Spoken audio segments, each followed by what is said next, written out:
তোমার দুঃখের কথাটা একটু সবার কাছে বলো, সবার কাছে শেয়ার করো, যাতে সকলে তোমার একটু সহযোগিতা করে।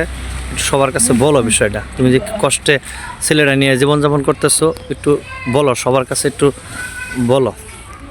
আমার কষ্ট তো পান নাই গো, তোরা দেখতে আসোস।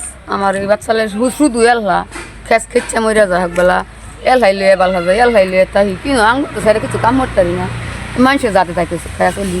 যাক, সকলের জন্য দোয়া করো, আর যারা দান করে সকলের জন্য দোয়া করো, আর যাতে সকলে সাহায্যের হাত বাড়িয়ে দেন। উনি এই দেখেন প্রতিবন্ধী ছেলে, একটা মাত্র ছেলে, ওই কেউ নাই, এই ছেলেকে নিয়ে কোনো জায়গায় রাখা কাজও করতে পারে না, কারো কাজ বাসা যায় কাজ করবো যায় তা করা সম্ভব হয় না, কারণ সারাক্ষণ হাতে দিয়ে রাখতে হয়। সকলে দৃষ্টি কামনা করছি, ওনাকে সকলে সহযোগিতা করেন। আমরা আশা করতেছি ওনার একটা নাম্বার দিব, আর যারা চিনেন সকলে সাহায্যের হাত বাড়িয়ে দেন।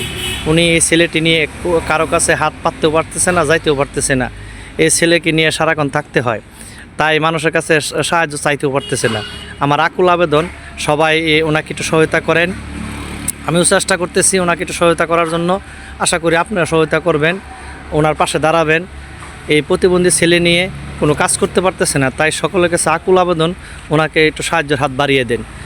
সকলের আমার এই বিনীত আবেদন, ওনাকে দান করলে আল্লাহ পাক খুশি হবেন। আপনাদেরকে অনেক ধন সম্পদের মালিক, এইখান থেকে যদি ওনাকে একটু সাহায্যের হাত বাড়িয়ে দেন, আশা করি কমবে না, আল্লাহ পাক আপনাদেরকে আরও দিবে। দেখেন উনি কত কষ্টে জীবনযাপন করতেছে, সকলের সহযোগিতা উনি জীবনযাপন করতেছে। তাই সকলকে দোয়া করে দেয় মন থেকে, যারা দান করছে আর যারা করবে।